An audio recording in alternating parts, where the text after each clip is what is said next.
नमस्कार फ्रेंड्स, मी ॲडव्होकेट संजय गुरव. आज आपण भारतीय न्यायसंहिता BNS या कायद्यामधील कलम 72 या कलम 72च्या तरतुदी आज आपण सविस्तरपणे समजून घेणार आहोत.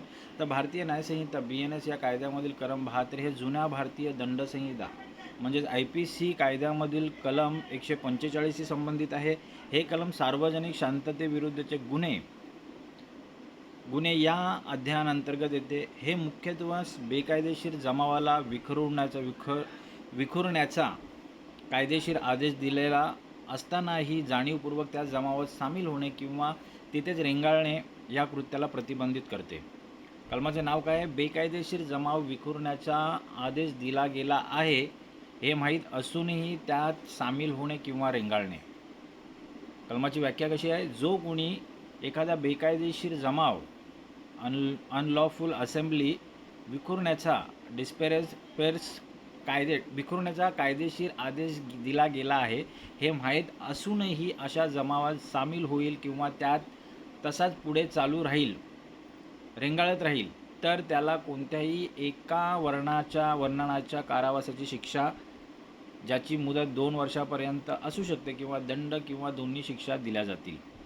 सोप्या शब्दात सांगायचं म्हटलं तर जेव्हा एखादा 5 किंवा अधिक लोकांचा जमाव कायदा आणि सुव्यवस्थेला बाधा आणतो तेव्हा पोलीस किंवा दंडाधिकारी लाऊडस्पीकरवरून किंवा जाहीर घोषणा करून तो जमाव त्वरित विखुरण्याचा कायदेशीर आदेश देतात. हा आदेश दिल्यानंतरही तिथल्या प्रत्येक नागरिकाचे हे कर्तव्य असते की त्याने तिथून निघून जावे. जर एखादी व्यक्ती तो आदेश ऐकल्यानंतर किंवा त्याला त्या आदेशाची कल्पना असतानाही मुद्दाम त्या जमावात थांबून राहते किंवा नवीन व्यक्ती त्या जमावात येऊन सामील होते तर ती कलम 72 अंतर्गत दोषी ठरते. आता उदाहरणे समजून घेऊया. उदाहरण 1. एका चौकात हिंसक आंदोलन सुरू आहे. पोलिसांनी तिथे जमावबंदी घोषित केली आणि मेगाफोनवरून सांगितले सर्व लोकांनी 5 मिनिटात हा परिसर रिकामा करावा, अन्यथा कारवाई केली जाईल. हा तिथेच थांबून राहतो आणि पोलिसांच्या आदेशाला केराची टोपली दाखवतो.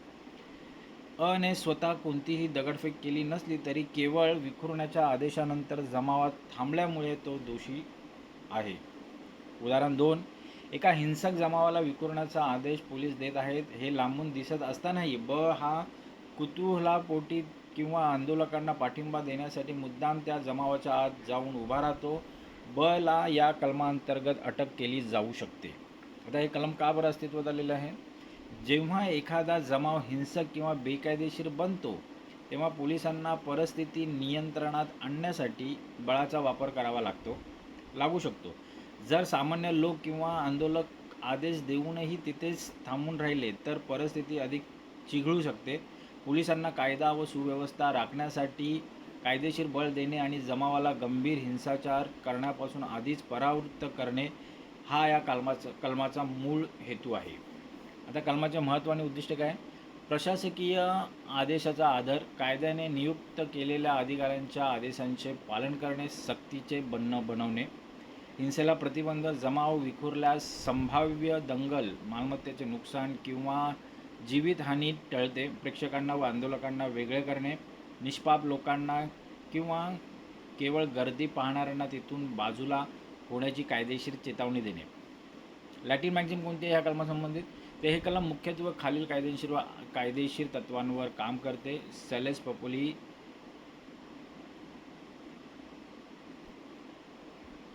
पपुली सुप्रीमा लेक्स,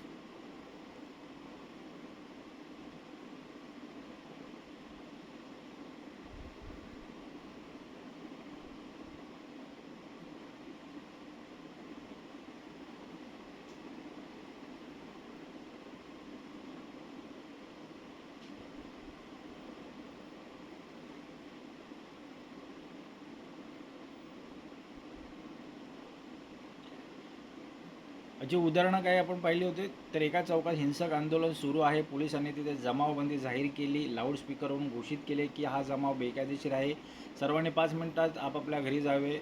ला हा आदेश स्पष्ट ऐकू येतो तरीही तो उत्सुकतेपोटी किंवा आंदोलकांना पाठिंबा देण्यासाठी तेथेच उभा राहतो. जमाव विखुरला जात नाही. तिथेच थांबल्यामुळे तो कलम 72 अंतर्गत शिक्षेस पात्र ठरतो. दुसरं उदाहरण काय घेतलं होतं आपण, एक जमाव सरकारी कार्यालयाला कुलूप ठोकण्यासाठी निघाला आहे. दंडाधिकारी मॅजिस्ट्रेट जमावाला मागे हटण्याचा कायदेशीर आदेश देतात. आदेश मिळताच काही लोक निघून जातात, पण ब आणि त्याचे 4-5 मित्र जाणीवपूर्वक तेथेच थांबून राहतात.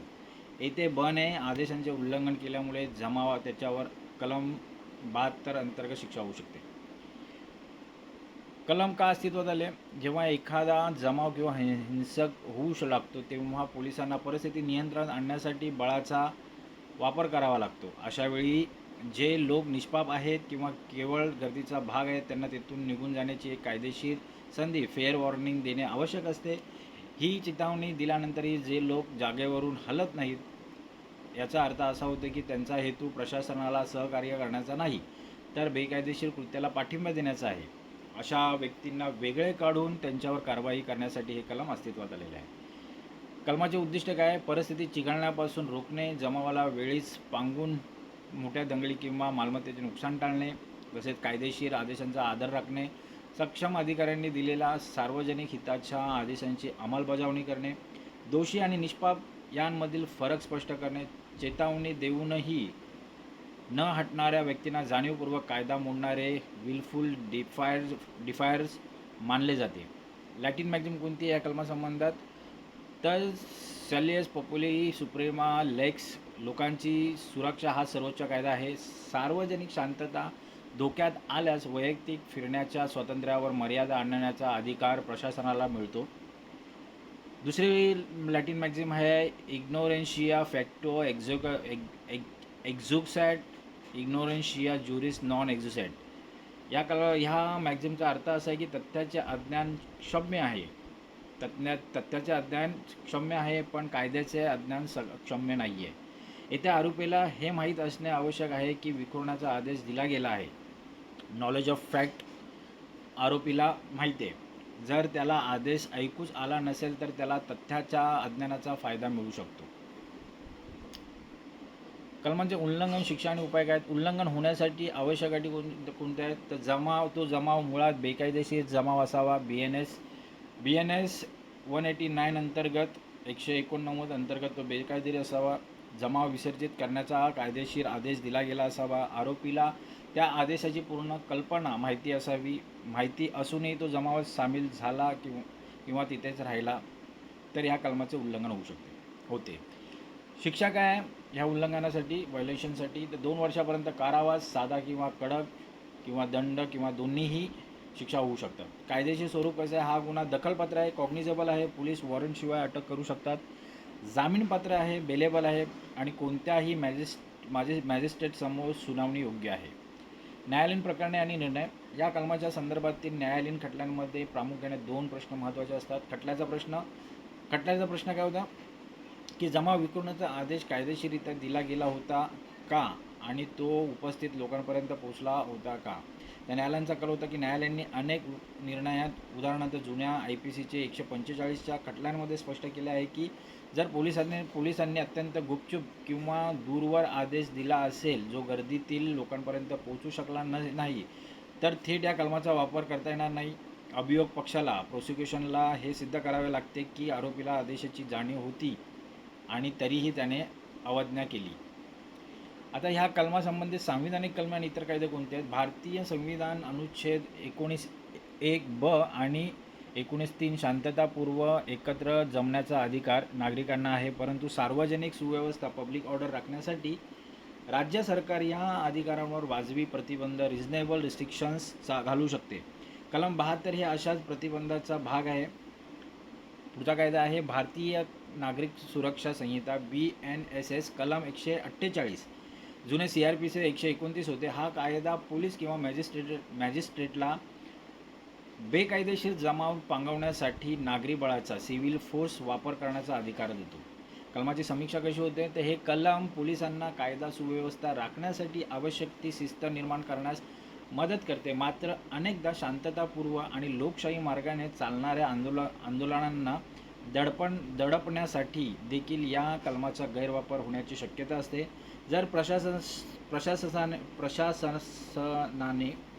प्रशासनाने एखाद्या कायदेशीर आणि शांततापूर्वक निषेध मोर्चाला राजकीय दबावाखाली बेकायदेशीर ठरवले आणि विखुरण्याचा आदेश दिला तर नागरिकांच्या मूलभूत हक्कांवर गदा येते. त्यामुळे आदेशाची कायदेशीर वैधता तपासणे न्यायालयाचे कर्तव्य ठरते.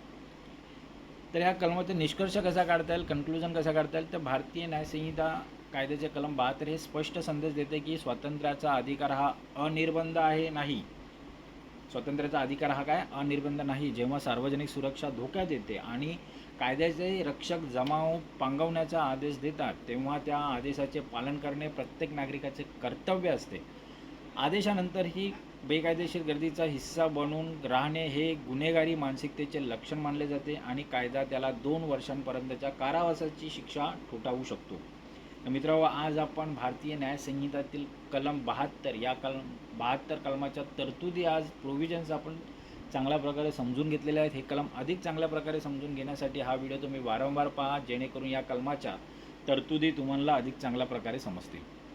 असेच कायदेविषयक ज्ञान मिळवण्यासाठी, कायदेविषयक माहिती मिळवण्यासाठी आमचं चॅनल सबस्क्राईब करा, लाईक करा, शेअर करा आणि हे व्हिडिओज आपल्या प्रियजनांना, मित्रांना फॉरवर्ड करा, जेणेकरून त्यांचंही कायदेविषयक ज्ञान वाढेल, त्यांनाही कायदेविषयक माहिती मिळेल. तर आज आपण इथेच थांबूया. धन्यवाद.